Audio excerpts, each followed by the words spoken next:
Total છે ને 3 ટાઈપના રોક્સ હોય. ઇગ્નિયસ રોક, સેડિમેન્ટરી રોક અને મેટામોર્ફિક રોક. હવે જે ઇગ્નિયસ રોકને આપણે પહેલાં લઈ લે. ઇગ્નિયસ રોક છે ને જ્યારે વોલ્કેનોનું ઇરપ્શન થાય. જો વોલ્કેનો લાવા ઓટોમેટિકલી થતું તો ના હોય, એ છે ને અર્થના સેન્ટર પાર્ટથી આવે. હવે એ સેન્ટર પાર્ટથી છે ને એને ખોદીને ઉપર આવે. હવે એ છે ને લાવા ઉપર આવે. હવે એનાથી છે ને વોલ્કેનો ઇરપ્શન થાય. હવે જ્યારે જે લાવા હોય એ જ્યારે ઉપર આવે ને, હવે ઉપર આવે એટલે ઉપરનું એટમોસ્ફિયર બહુ ઠંડુ હોય, એટલે લાવા ગરમ હોય અને એટમોસ્ફિયર ઠંડુ હોય. જ્યારે લાવા ઠંડાના કોન્ટ્રેક્શનમાં આવે ત્યારે છે ને એ થીક બની જાય, જેવી રીતે એકદમ થીક બની જાય, સ્ટોન જેવો બની જાય. પણ હમણાં આપણે રોકની વાત કરીએ. એ જ્યારે બંનેના કોન્ટ્રેક્શનમાં આવે ત્યારે ઇગ્નિયસ રોક મતલબ લાવા બહુ થીક બની જાય. હવે જ્યારે થીક બની જાય ને એને કહેવાય ઇગ્નિયસ રોક. હવે ઇગ્નિયસ રોકને આપણે છોડી દઈએ, એ ઇગ્નિયસ રોક બની ગયું છે. હવે આપણે લઈએ સેડિમેન્ટરી રોક.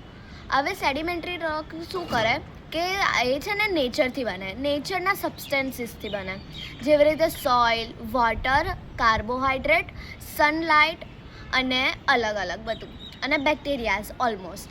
અને જ્યારે એ બધા જ નેચરલ સબસ્ટેન્સીસ જ્યારે કોન્ટ્રેક્શનમાં આવે ત્યારે મિક્સ થતા જાય, સેટ થાય એટલે એને કહેવાય સેડિમેન્ટરી રોક. હવે જ્યારે મિક્સ થઈ જાય ત્યારે એ બની જાય સેડિમેન્ટરી રોક.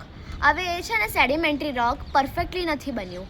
હવે એ પરફેક્ટલી બનાવવા માટે એને જોઈએ છે થોડું હોટનેસ, કેમ કે એ આખા કોલ્ડનેસથી બનેલું છે. હવે એ કોલ્ડનેસથી એનું કામ નથી બની શકતું, એટલે એને જોઈએ છે થોડી હોટનેસ. હવે હોટનેસ ક્યાંથી મળશે? ઇગ્નિયસ રોકથી. હવે એ ઇગ્નિયસ રોક અને સેડિમેન્ટરી રોક બંને મિક્સ થાય, કોન્ટ્રેક્શનમાં આવે, જ્યારે ઇગ્નિયસ સેડિમેન્ટરીમાં મિક્સ થાય એટલે એ પ્રોપર સેડિમેન્ટરી રોક કહેવાય. હવે આવ્યું મેટામોર્ફિક રોક. મેટામોર્ફિક રોક એક મોટું પથ્થર કહેવાય. મોટું પથ્થર એટલે બહુ જ મોટું, એક બિલ્ડિંગ ના, એક ઘર સમજી લો એટલું મોટું કહેવાય.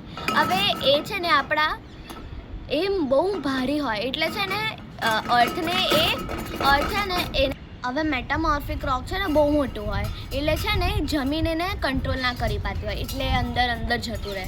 એટલે જ્યારે એ અંદર જતું રહે, બરાબર. હવે એ મેટામોર્ફિક કેવી રીતે બને? હવે જ્યારે ઇગ્નિયસ અને સેડિમેન્ટરી રોક જ્યારે મિક્સ થતા જાય, જ્યારે બહુ મોટા ઇગ્નિયસ અને સેડિમેન્ટરી થતા જાય ને ત્યારે મેટામોર્ફિક બને. હવે ઇગ્નિયસ રોક છે એ બહુ કઠણ છે, સેડિમેન્ટરી મિક્સ થઈને બન્યું છે એટલે એ એટલું સ્ટ્રોંગ નથી. ઇગ્નિયસ આ રોક છે. હવે ઇગ્નિયસ તૂટે એવું નથી અને સેડિમેન્ટરી તૂટે એવું છે. જ્યારે સેડિમેન્ટરી અને ઇગ્નિયસ મિક્સ થાય ત્યારે ઇગ્નિયસ તૂટે નહીં, સેડિમેન્ટરી તૂટી જાય. એટલે એને ઉપર એક લેપ લગાવી દે, એટલે એક લેયર બનાવી દે રોકની. તો એ જ્યારે મિક્સ થાય ને ત્યારે એક બહુ મોટું મેટામોર્ફિક રોક બને.